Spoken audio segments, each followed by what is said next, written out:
Hi and welcome back. This is Gmax 1.2 for the beginning modeler, video number 40. The objective of this video is to introduce you to construction of the virtual cockpit. Now, if you're following the series, the last video we finished up learning how to and we completed mapping of the fuselage by initially going through all the 3,945 polys in the fuselage parts and creating selection groups, 9 of them actually. And then last video we showed you how to map those using poly selects and UVW maps, and how to export that and create a bitmap that we later brought back in the sim, created a material, and applied that bitmap to the fuselage and its associated parts. And we ended up with a fuselage that looked like this. And I also showed you how to merge in the canopy map to apply a texture to the canopy. So with that instruction, you should now be able to follow those same processes and map your wings and booms and tails. And by using other texture sheets that you may already have, you should be able to map your wheels and tires and tread and gear and your spinner. So with that said, you should have be able to do everything that you see here and get it in the sim, since we talked about how to get these in the sim and how to set up your contact points, how to set the aircraft to the FS reference and to the Gmax center of the universe, etc., etc. So if you followed all that well, you should be able to have an aircraft sitting in a flight sim as this one is. And this is kind of where we are. Now if you look real close, you can probably see a pilot sitting in the cockpit, and there's a full-blown cockpit in this aircraft now. And that's what we want to talk about today. So in the original project, one of the issues I had with this particular aircraft is there was absolutely no data that we could find available on the cockpit layout for the XP54. The only thing that we could discern was that there was a kind of a semicircular or oval shaped bar that ran from one side of the cockpit to the other, and mounted on the center of that was a steering wheel, if you will, the yoke steering. And that's the only detail that we know about this cockpit. So lacking any detail, and because this project was mainly done for consideration of using in this video, I copied over a virtual cockpit I had built for another aircraft, and it fit perfectly. So, well, duh, I'm going to use it. So, this session we're going to talk about how we go about building a virtual cockpit, and there's just a bunch of key points I want to talk about before we start any construction, because it's important to know. The most important part of the interior model, of course, is the virtual cockpit. This is where the pilot spends most of his time, and where most of your time in modeling will likely be invested. And the reason is it's a different ball game building in here. Not that you build boxes or cylinders or whatever any differently. It's just that well, there's a whole bunch of points I want to make regarding that. But the important thing is, because this is where you spend your time up close and personal, you need to do a decent job on it. And just as a matter of comparison, I usually spend about 4 weeks building an exterior model, and you will spend an equal or greater amount of time building the virtual cockpit. I know it sounds strange because it's smaller, but in this particular project there's about 270 parts sitting here, and a lot of those parts are made up of switches and dials and levers and seat, whatever, pedals, a lot of small things, wiring harnesses, and a lot of eye candy.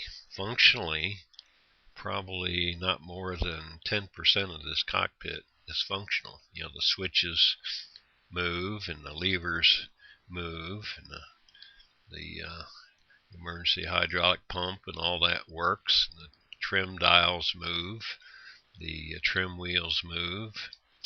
So there's a lot of moving parts, but relatively speaking, it's a small part of the overall virtual cockpit.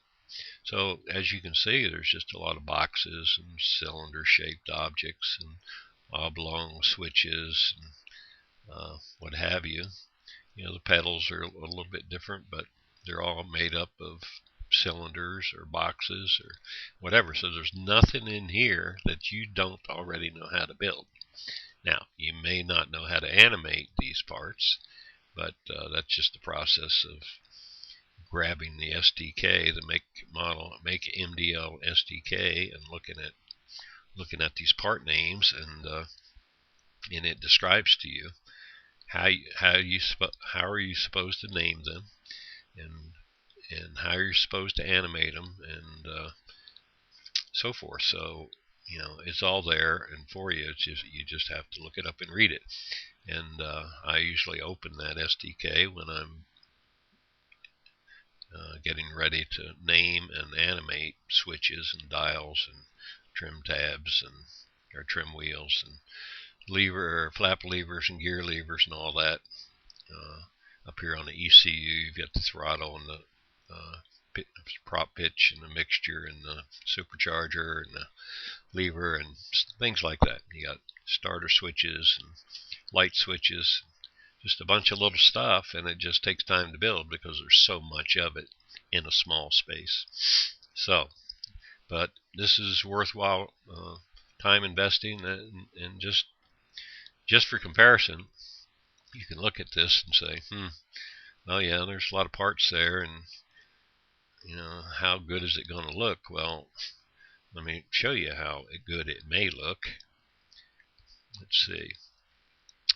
Here's the aircraft that I built, and all I did was just slap one coat of paint on it, and without any details. The aircraft is actually out with the texture artist getting panel lines and rivets and all that stuff put on it. I got tired of looking at those multicolored templates that we built, so I just slapped an OD green on it and made it a little more pleasant to deal with.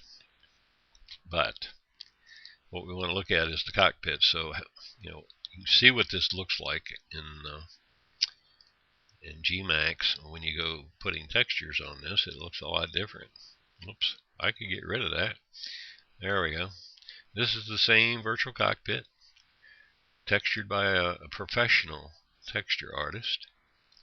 You can see what it looks like, all the same switches and levers and what have you, panel and gauges, foot pedals, rotor pedals, and so forth, radios and communication switches, boxes, and what have you.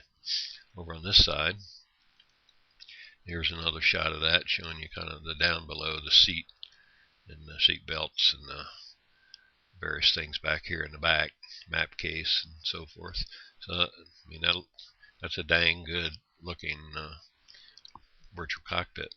Now, and just to provide contrast, there were 3 aircraft in this series I did, and I had 2 different texture artists, one being a professional and the other one who has been painting aircraft for probably 12 or 15 years.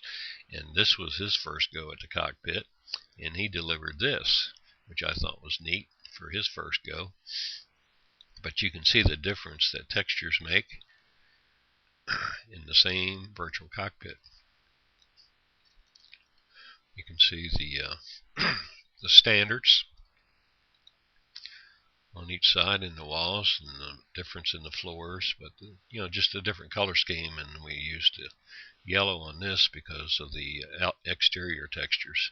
It's a little different exterior model, but it's an XB47H versus XB47J and an XB72. Both had this one in it. But functionally they're the same, but you can see how much difference just different textures make. So it's kind of interesting, and that's how good your work can look once a texture artist gets done with it. So with that aside, we'll get back to looking at this and say, well, that doesn't look so bad after all.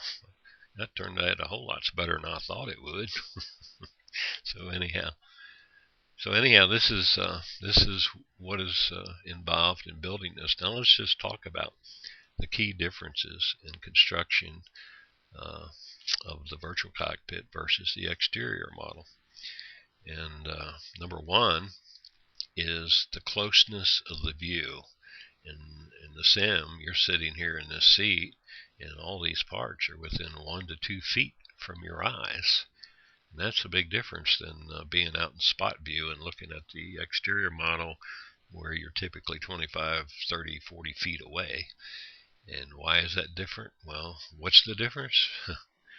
The difference is you have the same restrictions, which is a 4 millimeter, 0.004 meter welding point. So anything closer than 0.004 meters gets welded together as a vertice. So this just barely made muster here, and that's about as detailed as you can get. I mean, you'll see that these parts, if you look at them close, they're not all that round. Of course, if you're looking at it this way, they're fine, but if you're looking at the edges, they're not so fine. But this is what I was able to squeeze out of. This is the best I could get out of them. I mean, it looks a little lumpy here, of course, when you get up close, but in the cockpit you are up close, and the tendency, see how this doesn't have a lot of sides to it. It's not really smooth, but when you get good textures on this stuff, it makes up a lot for what you can't do. In adding sides. I mean, this is actually as high as you can go, and not having these vertices weld together. And you have to use some techniques to keep these vertices far apart, like I did here. You pull them out, stretch them down, but you can see how lumpy these look. But when you get good textures on them, you don't see that. I mean, you don't see that in see if I can. If you get some good textures, let's see. If you look real close, but generally you're not really eyeballing these things up close and personal. I mean, you're glancing at them, you're pointing and clicking and moving it, and you're focused on flying. So unless you really get down and look at them, if you've got good textures on these things, they're going to look great. So keep that in mind.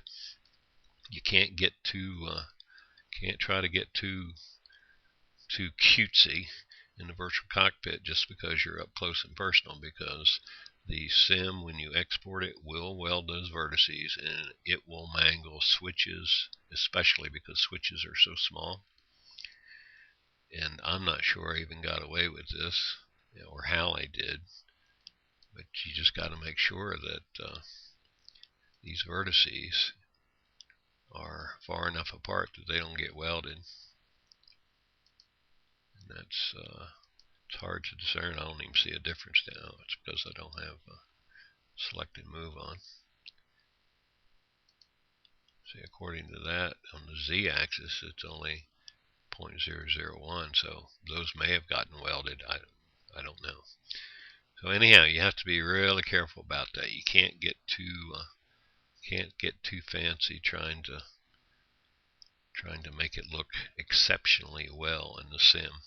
With good textures, there's no need. Let the texture artist do the job, and they'll, with highlights, they'll make that look nice and round. So that's one of the things, one of the key differences is that you're real up close and personal with these parts, and it's hard to make them look good without the export and the sim welding those vertices together and screwing up everything for you. So let's see, lack of dimensional data.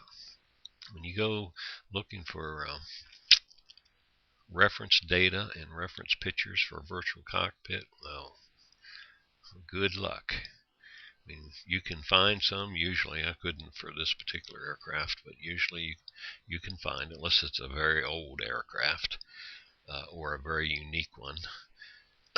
You probably won't, if you find anything, you'll find maybe a gauge layout or a picture of the cockpit gauges, but you won't get the stuff on the sidewalls or on the floors.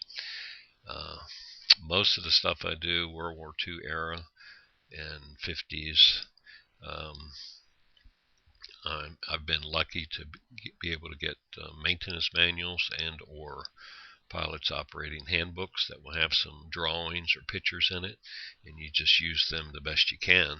The problem I run into is that when I do find reference stuff, for example, in the A20 Havoc I'm doing, there's a lot of different models, and you'll get a picture of one side that'll be on a C model and the other side will be on a G model, and it's like, how do I, and I've got a lot of cockpit pictures, drawings out of manuals, and like none of them agree with each other, none of them, because there were so many models and so many variants. So it's just something you have to deal with, so it makes it difficult to say, okay, what am I going to put in this cockpit? So you're going to have to decide which model am I doing, and do I have cockpit data for that particular model? Maybe not. Well, you just have to wing it. Artistic license, do the best you can, put in the parts you need to make the aircraft function, and take it from there. But that's one of the biggest problems with doing a cockpit is lack of dimensional data. You don't know what sizes all this stuff is. You just have to build them and shape them and size them proportionally to each other, so they kind of look like they do in the picture, and use things in the cockpit as a reference, like what the windshield frame starts here, and this box is underneath that about here, and so I'm going to place it here, and how's the ECU placed according to this box, and are the sizes relatively close proportionally to each other. That's what you have to go through. So it takes time. It takes a lot of looking at reference pictures when you're building, and it just really slows down the process because you do not have a 3 view for a virtual cockpit. So everything is you're taking artistic license with, and trying to accommodate the things that are on it. A lot of times you'll see this, but you can't read what the switches are for, or what the knobs are for, and are these really fuse holders, and that kind of thing. But you just have to do the best you can, and reference other aircraft of similar eras, and maybe you can figure out, because a lot of them use the same gauges, use the same style levers, what have you. So that's just what you have to do. That's what you run into, and that's how you get by it. So lack of dimensional data, lack of scale drawings, sometimes just total lack of a layout. You don't know what the layout looks like. All you have is this panel. So what do? We just try to get a sense from the aircraft you've flown, or similar aircraft, and just base it on that. If you don't have access to it, probably no one else does. So let's see. Impact on modeling. Because of that fact, you find yourself referencing many different things for everything that you do. Every time you go, you get this box done, you're going to this one. So now you got to try to find a picture that shows the placement, the size, relative size, etc. of that box, or how exactly is this ECU textured. I see pictures, but I can't see the writing. The writing isn't clear enough to understand. So is this really the prop pitch? Is this really the mixture? What is this handle over here? I don't know. So those are the things you run into. So with every part you build, you find yourself struggling to find the right pictures. So when you go collecting your data, try to keep it organized. You find cockpit data, create a folder for cockpit reference pictures, and just keep throwing stuff in it, and hopefully you can eventually find enough pictures to walk your way around the cockpit. The biggest problem I have is finding pictures of what's on the floor, because usually there's stuff on the floor. The only thing I show here, I think, is this lever wobble pump, this wobble pump handle. But I'm sure there's other stuff on the floor. It's just I didn't have any pictures to go by. So that's what you run into, and it just costs you a lot of time, because every little item you have to struggle with. It's not like building a wing or a tail section. So that means time, and then building the switches and getting them all animated and what have you. It's just a lot of little work, and it seems like a small area, but you got a lot of parts and a lot of work in a small area. And it's not like it's not doable. It's just that you have to do one thing at a time, build one box at a time, populate that box. Unfortunately, you build one fuse holder and you just clone it, and boom, boom, boom. All of a sudden you got 8 fuse holders, and you're done with that, and you've got a third of the panel populated. You build one switch, animate it, clone it. Well, you might want to texture it first, and then once you get it animated and textured, then you just clone it, and boom, you got a panel full of switches. So things like that. These are twist knobs. So all you have to do is build one of these, and you just populate it all over the place. So that saves you a lot of time. But you got to get one right first to get it working, so that the sim's not messing it up. And that means you have to build your switches a little bigger than maybe they would otherwise be, to keep them from getting mangled by the welding process. So just a word to the wise there. Okay, what else we got here on the list? Let's see. The next thing we'll talk about is like building from the inside.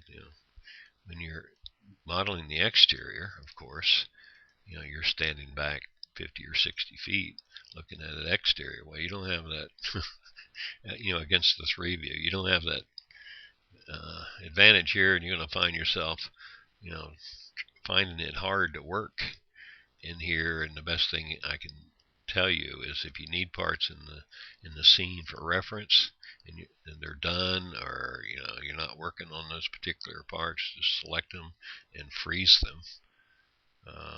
It's the best thing I can tell you. If you need them for references, obviously you don't want to, but they're there for size, they're there for reference, so at least they're not in the way and subject to be selected and moved. So you just have to take it a little bit at a time.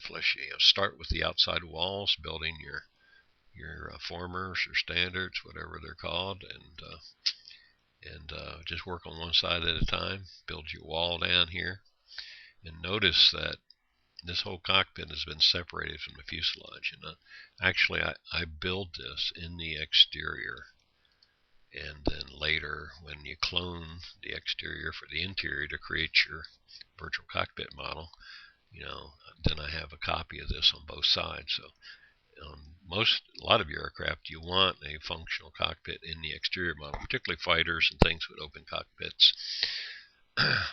For others, sometimes you can get away with getting just a screenshot of these and texturing these walls that way if you want to do them differently. But generally, I just have the same thing in the interior and exterior. If I'm really poly heavy on the aircraft, then I'll delete out parts that you can't see from the exterior, like the pedals and a lot of small parts that you wouldn't see from 20 or 30 feet away. just to save on polys. But I keep the main stuff there that you can see, the big stuff, the fact that there's boxes there, and you'll see the gauge, the panel and the gauges, and the headrest, and the seat, and the joystick, and that kind of stuff. But building this from the inside is a little weird after working on the outside, because you feel like you're all cramped up, and you got to zoom in, and it's kind of hard looking through all this stuff. But when you start getting it populated like this, then what I'd recommend is just hide everything. So unfreeze all and go to the top. We'll freeze the exterior stuff here. We'll freeze that. But if you're working on the left side, then just hide all the stuff that's going to be in your way of working. So just hide that stuff and hide the stuff here in the middle, so get it out of your way. Then you can go look at the right side and get anything out of the way that's just obstructing your working area. So either freeze it or hide it. Alright, so then you can get in up close and personal and not be struggling to figure out what's what. So that's just a little different ball game when you're working like that. And before you do all that, it's a good idea to select all your parts if you haven't done this already, and give it a name selection, VC, if you're building this in the same scene as your exterior model, which I always do. And I just create a name selection and unhide all the parts, and everything else is hidden. And then when I'm ready to get down to business, I get the stuff out of my way I don't need for reference, and then work on the stuff that work on the side that I need to work on.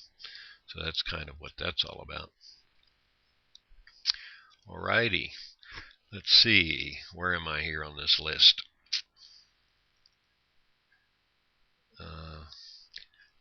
Yes, textures. Big difference in textures for virtual cockpit and exterior. Remember, we textured the whole fuselage on one 1024 by 1024. Well, guess what? When you're up close and personal, good Lord, let me freeze some of this stuff. Here's the panel that the gauges will be displayed on. When you're within 2 feet, or 1 to 2, 3 feet of all this stuff, they have to be textured or up close and personal. Like this panel right here will be on a 1024 by itself in order to give you good high resolution gauges. And if the panel was any wider, I would break it into 2 sections and have 2 1024s to place the gauges on the panel, just so I can have really high quality, high fidelity gauge displays on those panels. And you have to do that on all these parts. You can't have these things on a 5, 6, 7, 8, 9, 10 meter UVW map length and width. These have to be relatively large on your 1024s. I mean, you could get all of these objects on half of a 1024, and then all your right side objects on the half of a 1024, and that would be fine. So you could fill up a 1024 with all of these. Now, I think in this particular aircraft, I actually used 2 1024s. Let me see if I can take a quick look at that. Let's see here.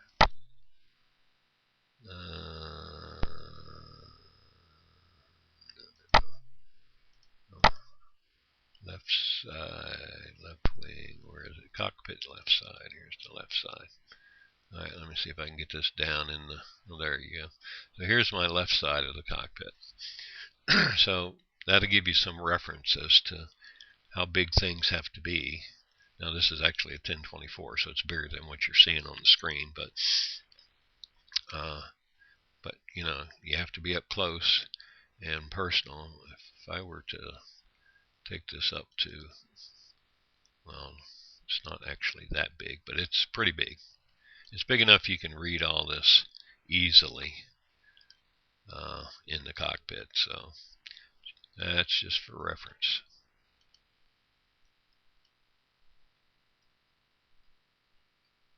So just an idea of what it's all about and the way you have to texture these things for high fidelity. Otherwise, you'll have a lot of blurry textures. You won't be able to read the text. So it's got to be textured up pretty well. It's got to be high resolution stuff. Now, the other thing is, I mentioned earlier about 10% of the parts in this, if that, are actually functional, that is animated and have a purpose. So that means 90% of this is eye candy. So take that for what it's worth. So, and you can also waste a lot of polys. If you look around the back of this, all these boxes have no backs. Everything to the front has the polys missing, and that's because in FS9, at least when it came out, a cockpit like this was pretty intense on FS9 on those older computers. So you tried to save as many polys as you could. Today's computers don't have any problem whatsoever handling a cockpit like this. They can do a lot more than this without even struggling. So you don't have to worry about that so much, but you do want to be efficient because the rest of your aircraft may require that stuff too. But you see the back of these boxes are also missing. So are the fronts of some of them.